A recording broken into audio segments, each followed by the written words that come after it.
Welcome to our Fair Maths channel. இப்போ நம்ம exercise number 1.6ல third sum பார்க்க போறோம்.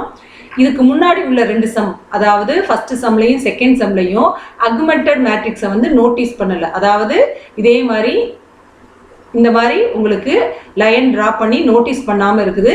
அதை வந்து நீங்க அண்டர்ஸ்டாண்ட் பண்ணிக்கங்க. இப்போ நம்ம third sum பார்க்க போறோம். இது investigate the values of lambda and mu, the system of linear equation 2x plus 3y plus 5z equal to 9, 7x plus 3y minus 5z equal to 8, 2x plus 3y plus lambda z equal to mu have no solution, a unique solution and infinite number of solutions. இப்போ solution போமா? The number of unknowns எத்தனை? 3. The matrix form of the system வந்து ax equal to b. இது நமக்கு already தெரியும். இப்போ first a matrix right பண்ணிட்டோம். x equal to xyz, b equal to 9 8 mu. The augmented matrix to echelon form. இந்த augmented matrix ab, augmented ab வந்து இந்த augmented இதுதான் நோட்டீஸ் பண்ணுது. augmented matrix, அதாவது a matrix, this is augmented matrix. 9 8 mu இருக்குல, இது augmented matrix. ஓகேவா? இப்போ நம்ம இதை என்ன பண்ணுவோம்? எக்கலான் ஃபார்முக்கு கொண்டுட்டு வருவோம். எக்கலான் ஃபார்மை எப்படி பண்ணுவோம்? எலிமெண்டரி ரோ ஆப்ரேஷன் மூலமாக கொண்டுட்டு வருவோம். ஃபர்ஸ்ட் நான் ஜீரோ எலிமெண்ட்டுக்கு கீழே உள்ள ரெண்டையும் ஜீரோவா கொண்டுட்டு வரணும். நான் ஜீரோ எலிமெண்ட்டுக்கு கீழே ஜீரோவா கொண்டுட்டு வர்றதுக்கு R2, அதாவது செகண்ட் ரோவை 2ஆல் மல்டிப்ளை பண்ணி, அதே மாதிரி ஃபர்ஸ்ட் ரோவை 7ஆல் மல்டிப்ளை பண்ணி, இதுல இருந்து இதை சப் பண்ணிட்டோம்னா நமக்கு இங்கே 0 கிடைச்சிடும். ஸோ இதே போல இந்த ரோல உள்ள எல்லாத்தையும் அதே போல மல்டிப்ளை பண்ணி சப் பண்ணிடணும்.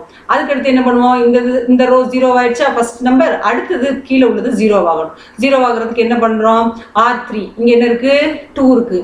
அதே மாதிரி R1லேயும் 2 இருக்கு. ஸோ இதுல இருந்து இதை சப் பண்ணணும். R3 மைனஸ் R1, அவ்வளோதான். டைரக்டா சப் பண்ணி எழுதுங்க. 0 2 minus 2 0, 3 minus 3 0, lambda minus 5, lambda minus 5, mu minus 9. ஓகேவா? ஃபினிஷ் ஆயிடுச்சு.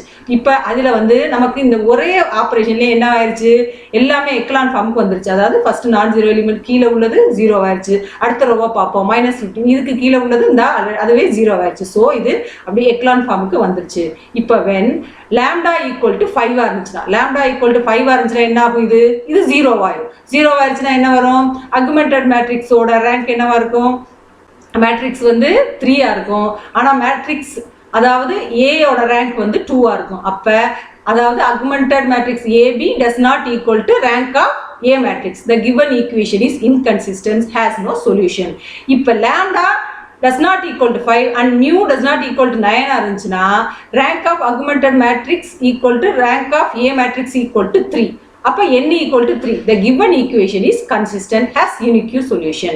அடுத்தது lambda equal to 5 கொடுத்துட்டு mu equal to 9 இருந்துச்சுன்னா rank of augmented AB equal to rank of A equal to 2 and n equal to 3. The given equation is consistent, has infinitely many solution. முடிஞ்சது. ஓகேவா? உங்களுக்கு இந்த வீடியோவை பிடிச்சிருந்துச்சுன்னா லைக் பண்ணுங்க, share பண்ணுங்க, சப்ஸ்கிரைப் பண்ணாதவங்க சப்ஸ்கிரைப் பண்ணுங்க. உங்களுக்கு ஏதாவது டவுட் இருந்துச்சுன்னா கமெண்ட் பாக்ஸ்ல போய் கிளியர் பண்ணிக்கிறீங்க.